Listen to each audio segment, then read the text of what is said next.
My name is Hayden Grant, and I'm 34 years old. Thanksgiving night in Madison, Wisconsin. The turkey was still warm on the table when my dad stood up, face red, and pointed at the door. If you're choosing him over family, get out now. Snow was falling hard outside, the kind that sticks to your coat in seconds. He grabbed a duffel, shoved in whatever clothes he could find from my old room, and threw it at my feet like trash. "You'll be begging to come back by tomorrow," he said, dead certain. I didn't beg. I didn't cry. I walked out into the storm, and over the next few days quietly shut down every bill, every account, every payment I'd been making in my name for over a decade. And just like that, their comfortable world started falling apart, one service at a time. Before I break down exactly how I did it and what happened when they realized they couldn't survive without me, drop your city in the comments and hit that subscribe button if you've ever had to cut off family financially just to reclaim your life. Let me take you back to when it all started in the suburbs of Madison. I was 18, fresh out of high school, when I first sat down at the cluttered desk in the back office of my dad Melvin Grant's irrigation supply and installation company. He'd started the business from nothing a decade earlier, hauling pipes and sprinklers out of a rusty van, and now it was finally turning a profit. Mom Joanne Grant handled the social side, schmoozing with homeowners at local events, while Dad brought in the contracts. My younger sister, Aspen Grant, 4 years behind me, was already talking about becoming a photographer, snapping pictures with a cheap camera Dad bought her for Christmas. And my younger brother, Colton Grant, 9 years younger, spent his days playing video games instead of helping out. Dad called me into the office one evening after dinner. "Hayden, you've got to head for numbers," he said, sliding a stack of receipts across the table. "Start entering these into the spreadsheet. It'll build character." I stayed up until midnight that first night, figuring out QuickBooks on my own while everyone else slept. By the end of the week, I was reconciling bank statements and chasing down unpaid invoices from clients who dragged their feet. Friends invited me to parties, but I turned them down. Family first, Dad always said, and I believed him. College came next. I enrolled at the University of Wisconsin-Madison for accounting and finance, commuting from home to save money. Dad promised it was temporary, just until the company stabilized. Then you can chase whatever dreams you want. My dream had been to work for a big firm in Chicago, crunching numbers for corporations, but I pushed it aside. Weekends meant driving to job sites with Dad, measuring lawns and calculating water flow rates while he installed the systems. Aspen tagged along, sometimes taking photos for what she called her portfolio. But she never lifted a box. Colton was still in middle school, complaining about homework he barely did. By the time I graduated at 22, the business had grown enough for Dad to buy a second warehouse. His credit was shot from early risks, overextending on equipment loans that didn't pan out. "Put the second mortgage in your name," he suggested over breakfast one morning. "Your score is clean, and it's just paperwork. Helps build your credit too." I signed without questioning. Soon after, the utilities for the house switched to my name, easier for me to pay from the joint account where my salary deposited. Then the high-speed internet, because Colton needed it for online gaming and Aspen for uploading her photos. The family cell plan with 5 lines followed, then the premium cable package Mom wanted for her cooking shows. A few years later, I was pulling 60-hour weeks driving to suppliers before dawn, negotiating discounts on sprinkler heads, and staying late to balance the books. My paycheck barely above entry level, even though I was essentially the CFO. "We're family," Dad reminded me whenever I hinted at a raise. "We don't nickel and dime each other." Mom patted my hand at Sunday dinners. "We're so lucky to have you handling everything." Aspen would breeze in, asking for a few hundred for new lenses or a weekend workshop that would boost her brand. If I hesitated, Dad stepped in. "Don't be tight. Family supports family." The entanglement deepened without me fully realizing. Aspen's car lease went under my credit when her freelance gigs weren't steady enough for the dealer. Colton's community college tuition first semester, then the next, even after he dropped classes, billed directly to my card. Mom's gym membership, the one with personal trainers and sauna access auto-drafted monthly. Home insurance, property taxes on the expanded lot, even the security system Dad installed after a break-in at a neighbor's, all in my name. I paid from the business account I managed, telling myself it was investment in our future. Over the next 5 years, I tracked it loosely at first, then more meticulously as the numbers climbed. $87,000 in direct contributions beyond my undervalued salary, trips for Aspen to photography conventions in Minneapolis, gear upgrades for Colton when he briefly tried streaming games, kitchen gadgets Mom saw on late-night infomercials. Another $23,000 in utilities and mortgages that kept the lights on and the roof over their heads. I skipped vacations, drove a 10-year-old sedan while Aspen leased a new SUV, and put off certifying as a CPA because there was always a crisis at the company. Dad expanded again, taking on bigger residential developments in new subdivisions springing up around Madison. I handled the bids, forecasted cash flow, and smoothed over delays when parts arrived late. "You're the backbone," he told me during a rare, quiet moment in the warehouse, but partnership equity never on the table. I was salaried help, indispensable yet replaceable in his eyes. Aspen popped in occasionally for checks, Colton texted from his room for gaming subscriptions, and Mom planned family outings I funded but rarely enjoyed. By 29, the weight settled in during quiet drives home. I'd pass billboards for accounting firms downtown, wondering what my life could have been in Chicago. But guilt crept in fast. Dad's stories of starting with nothing, Mom's subtle reminders of sacrifices they'd made raising us. Aspen was pursuing her passion. Colton was finding himself. I was the reliable one, the one who made it all possible. And for years that felt like enough. Fast forward to my early 30s. I attended a local irrigation tech conference at the convention center downtown, one of those all-day events with booths showcasing smart controllers and app integrations. That's where I met my boyfriend, Knox, a software developer specializing in remote irrigation systems. He was demoing a prototype that let homeowners adjust sprinklers from their phones, and I stopped by his table to ask about compatibility with our older setups at the company. We ended up chatting through lunch about efficiency algorithms and water conservation credits, nerdy stuff that actually excited me after years buried in spreadsheets. A few dates in Knox came over to my apartment for the first time. I was sorting mail on the kitchen counter and he glanced at the stack. "Why are all these bills addressed to you?" he asked, picking up the electric statement. I laughed it off at first, explaining how everything funneled through me for easier tracking, but he pressed gently. "Hayden, this isn't just utilities. There's a car lease here for an Aspen Grant, health insurance for 4 adults, even a gym membership under Joanne Grant. That's not normal." His tone stayed calm, no judgment, just concern. That night, after he left, I pulled out my laptop and started a new Excel file. I logged into every online account I could remember, banking portals, utility sites, insurance dashboards. The picture that emerged over the next hour made my stomach twist. The high-speed internet plan upgraded twice in the past year for Colton's endless gaming sessions, and Aspen's large photo uploads clocked in at over $200 monthly. Aspen's SUV lease, the one she drove to casual shoots around town, auto-drafted $450 each time. Health coverage for the whole family, Dad's checkups, Mom's routine visits.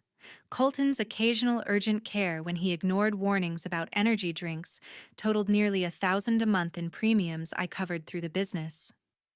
Mom's gym membership wasn't the basic plan anymore. She'd switched to the elite tier with unlimited classes and spa access, adding another $120.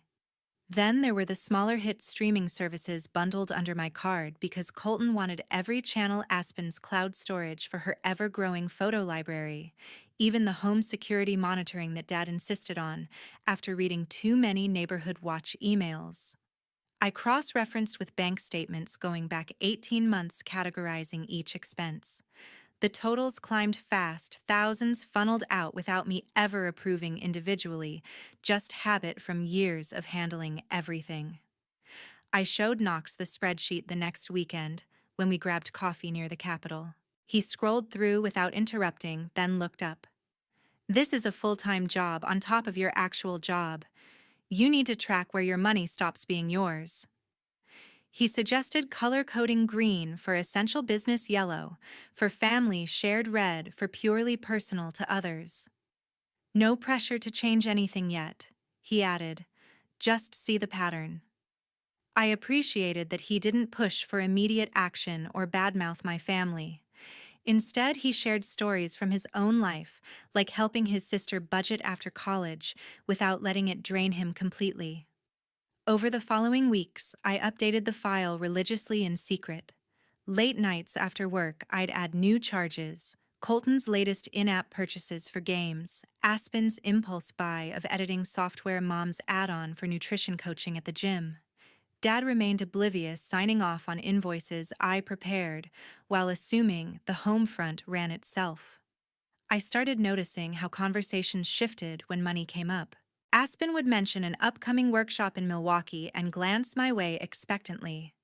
Colton texted links to new consoles, phrasing it as, "We could use this for the office too." Mom left catalogs open to marked pages for home decor upgrades. Knox and I met for walks around Lake Monona, where he'd ask casual questions about the latest entries without demanding details. "How's the tracking going?" became our code for deeper talks. He pointed out resources, online forums for adult children in similar situations, podcasts on financial boundaries, but always framed it as options, not ultimatums. "You're the expert on your family," he'd say. "I'm just here if you want a sounding board." His approach made the process less overwhelming, turning what could have been confrontation into quiet observation. One evening, after spotting another unauthorized charge for Aspen's professional association dues, I vented to Knox over takeout. He listened, then slid a notebook across the table. "Start listing what you'd do with that money if it stayed in your pocket." I filled pages, emergency fund professional certification courses, maybe a short trip somewhere warm. The exercise shifted something inside me from resignation to possibility. Knox nodded when I read a few aloud. "See, it's not selfish. It's reallocating resources you've earned." As months passed, the spreadsheet grew into a detailed ledger revealing patterns I'd ignored for too long. Colton's expenses spiked during school breaks when he was home more. Aspen's around her busy seasons that never quite materialized into steady income. Mom's gym-related costs increased with each new class she tried. Dad's only when equipment for the business overlapped with home use. I began printing monthly summaries, keeping them in a locked drawer at my apartment. Knox celebrated small milestones with me, like the first time I questioned a charge directly to Aspen, and she backed down without escalation. His support stayed steady, never overstepping into my decisions.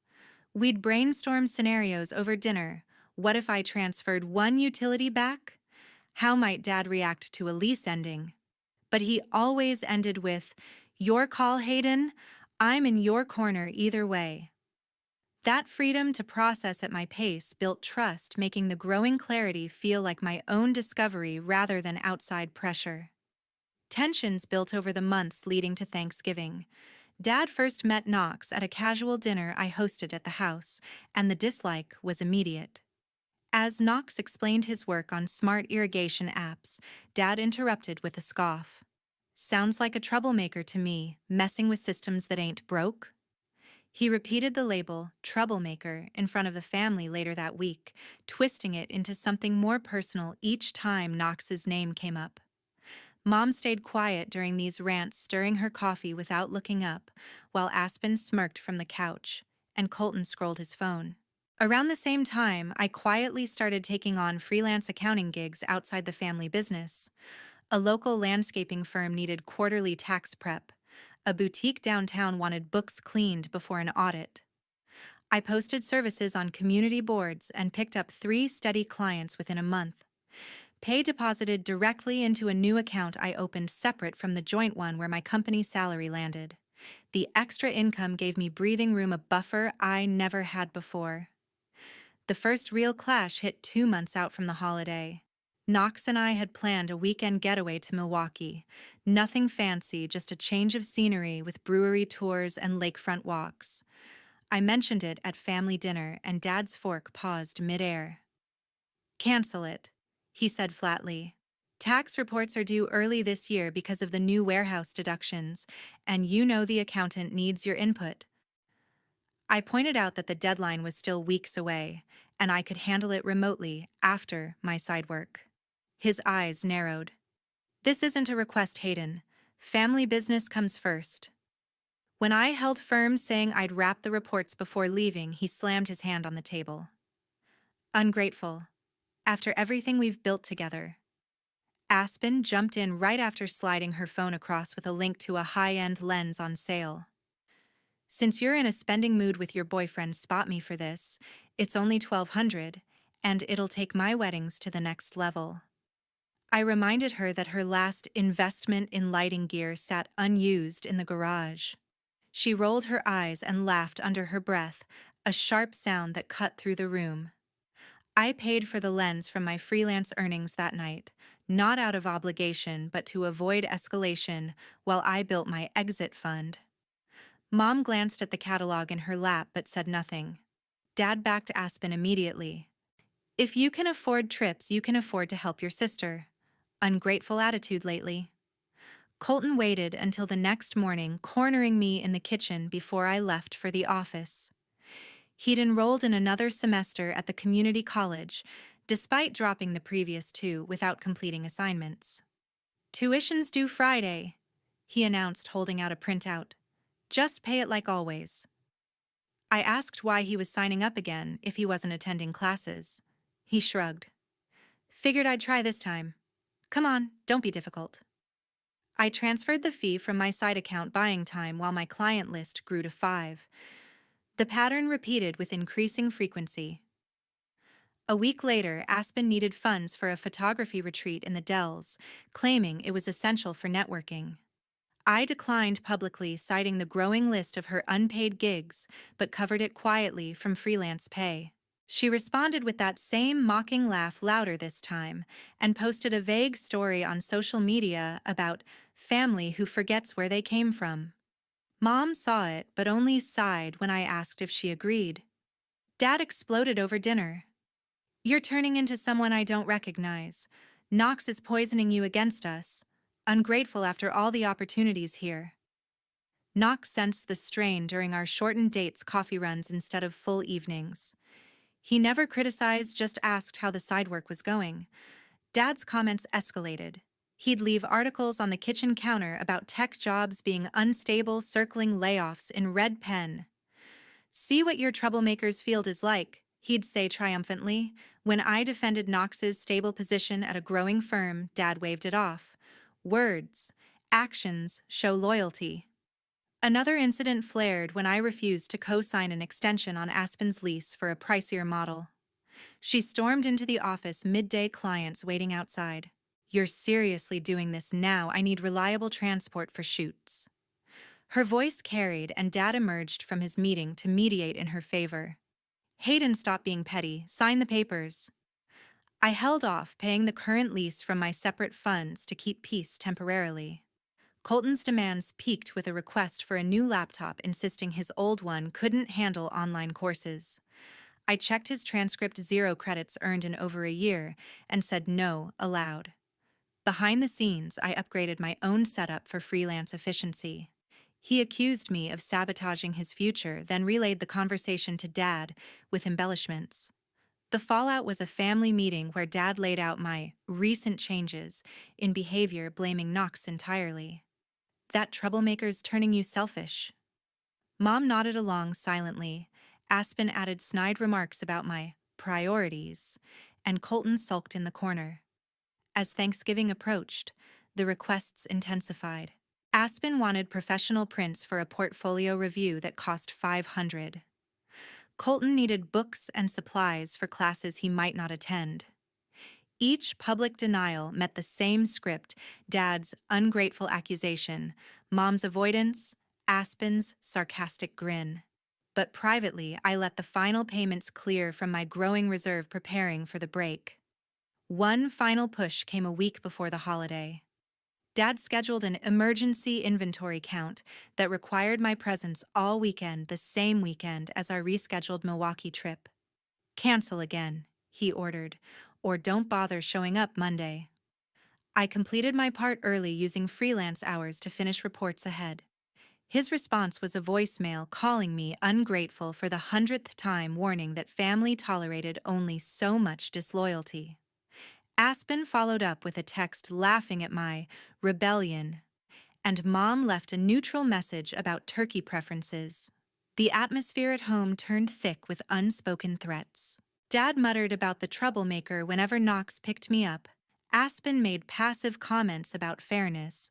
Colton ignored me completely. My side income now matched my company's salary deposited safely away.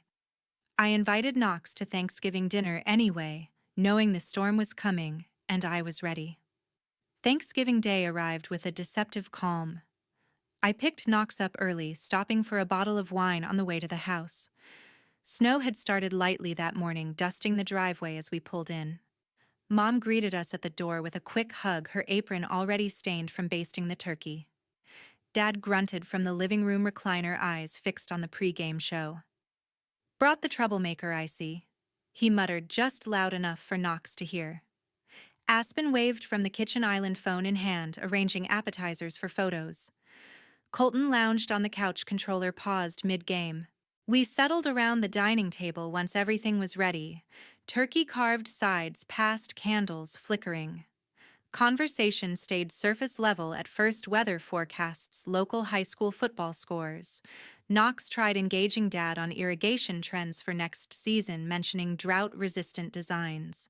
Dad cut him off mid-sentence. "Fancy apps won't replace hard work, son. Back in my day, we dug trenches by hand." His tone carried an edge that made Mom shift in her seat.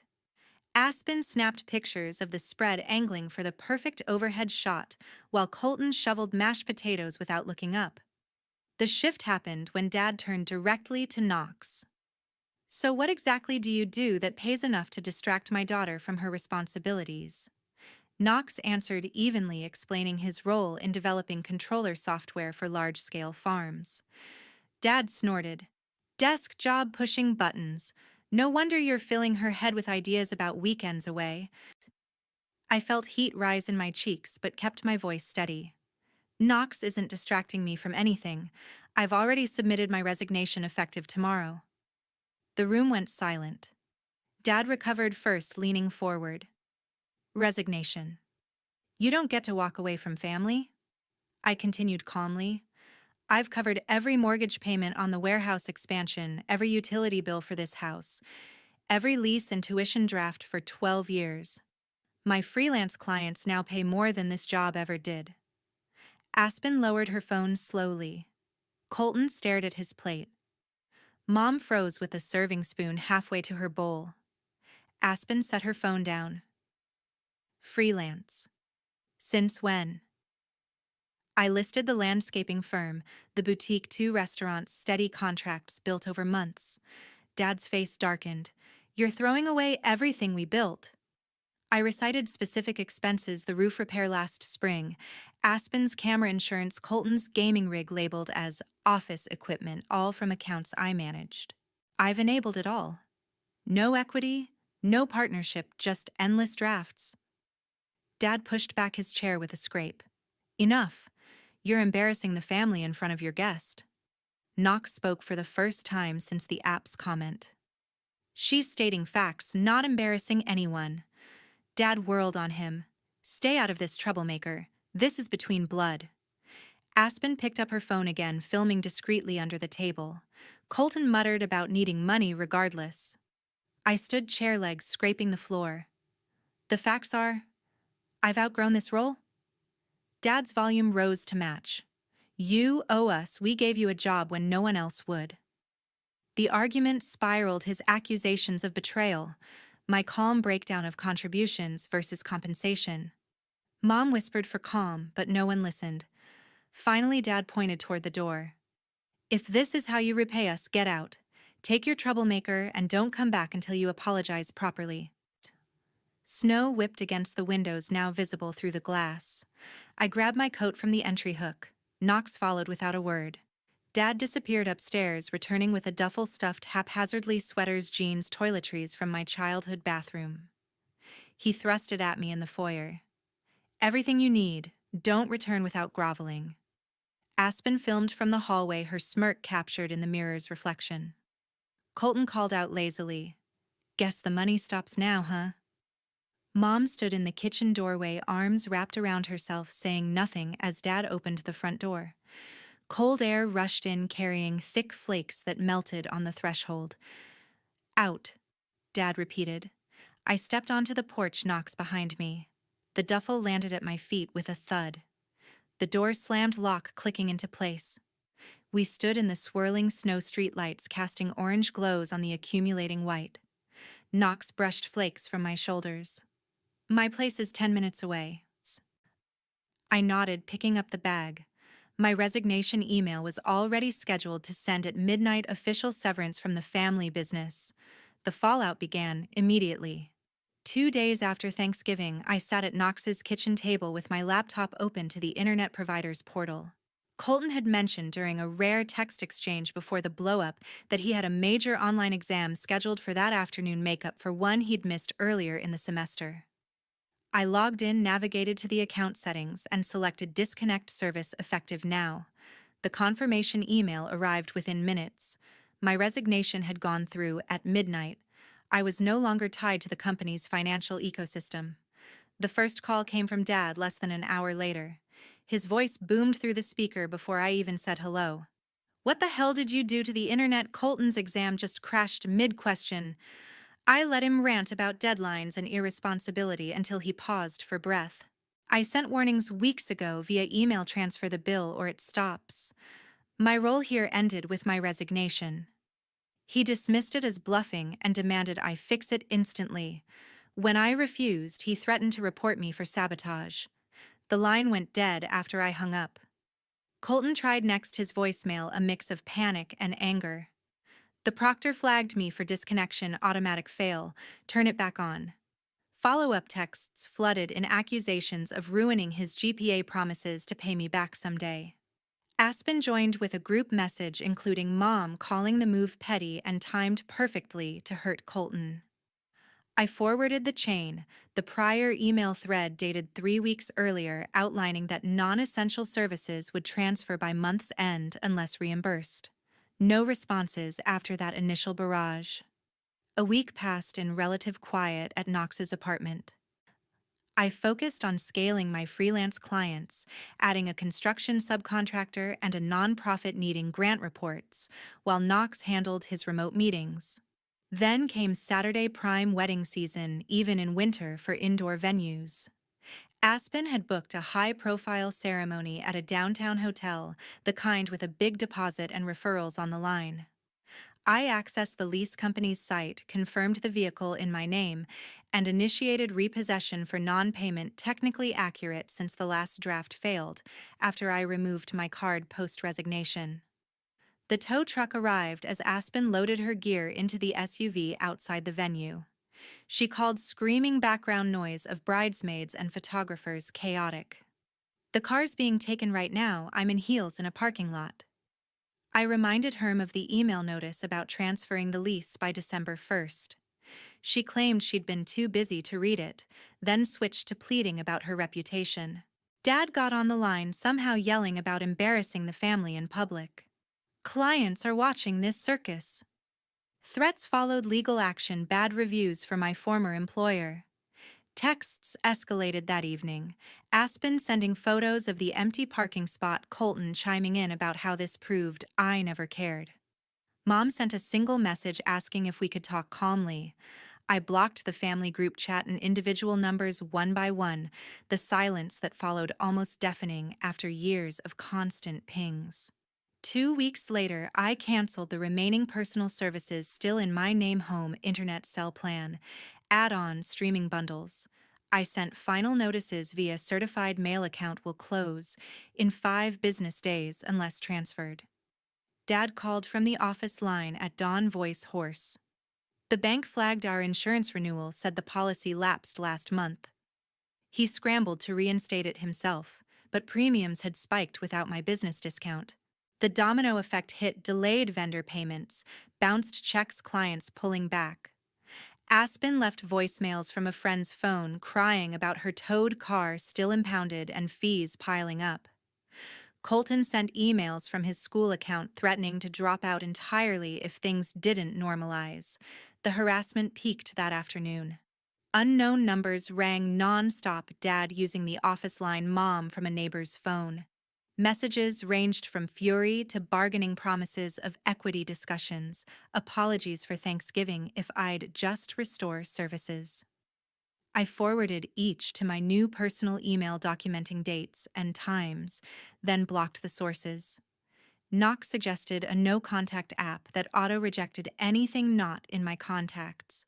I installed it without hesitation. By evening, the house phone still somehow in my name until transfer rang off the hook at Knox's place, where I'd forwarded calls temporarily for monitoring.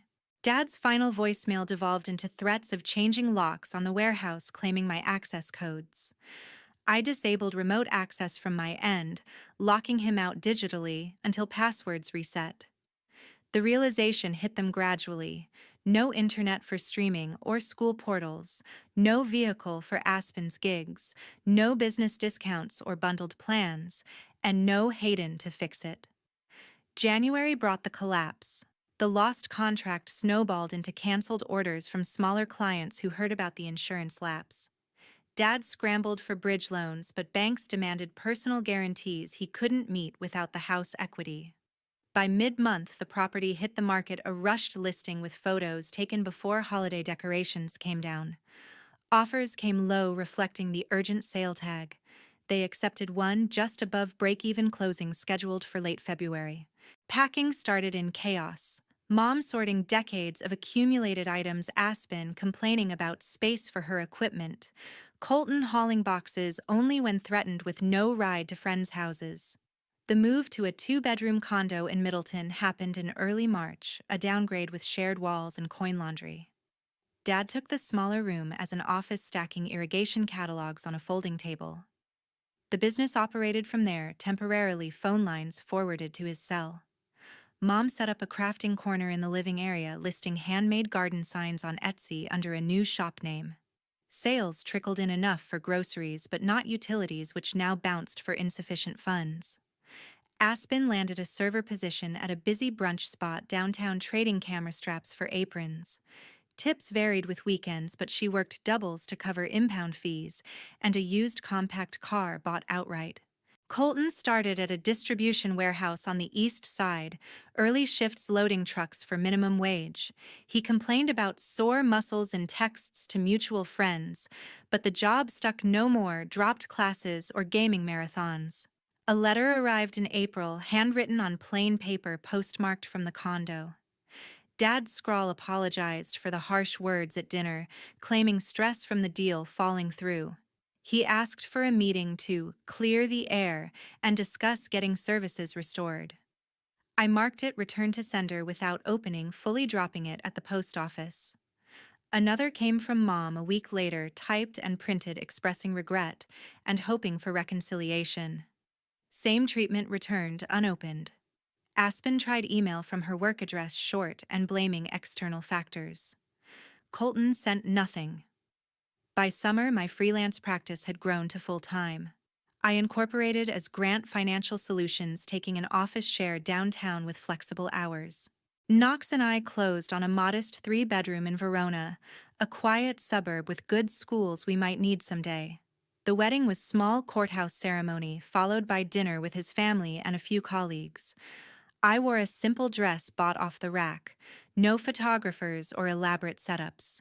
We honeymooned locally, hiking trails around Devil's Lake, unplugging completely. My best friend Selena Ruiz, who'd listened to every update over coffee meetups, suggested channeling the experience into something positive. We partnered with the local community center in Madison to launch a fund for women escaping financial abuse. Initial seed money came from my business revenue now growing without drains. Workshops covered credit building, boundary setting, legal resources. Attendees shared stories similar to mine parents, partners, siblings holding purse strings. Selena handled outreach, her marketing background, perfect for flyers and social posts. The family adapted unevenly. Dad scaled the business to maintenance contracts, only no new installations without capital. Mom's Etsy shop gained traction with seasonal decor shipping orders from the condo balcony. Aspen booked occasional freelance shoots on off days from serving buildings slowly without handouts. Colton saved for technical certification, attending night classes paid from his warehouse checks. No further contact attempts succeeded. Blocked channels stayed silent, returned mail piled up at their end. I focused on the fund's growth grant application, submitted first success funding emergency housing for a participant. Knox integrated smart systems into our new home, testing prototypes in the backyard. Your value isn't in the bills you pay. Cutting ties is freedom, not revenge. Their choices led to real consequences: a smaller home, entry-level jobs, self-funded hobbies. It forced accountability none of them expected. If you're facing similar entanglements, know that stepping away creates space for your own growth. Thank you for sticking with this story to the end. I appreciate every viewer who listened. Drop your thoughts in the comments. What would you have done differently? Or how has setting boundaries changed your life? Share below, and if this resonated, like and subscribe for more real-life turnarounds.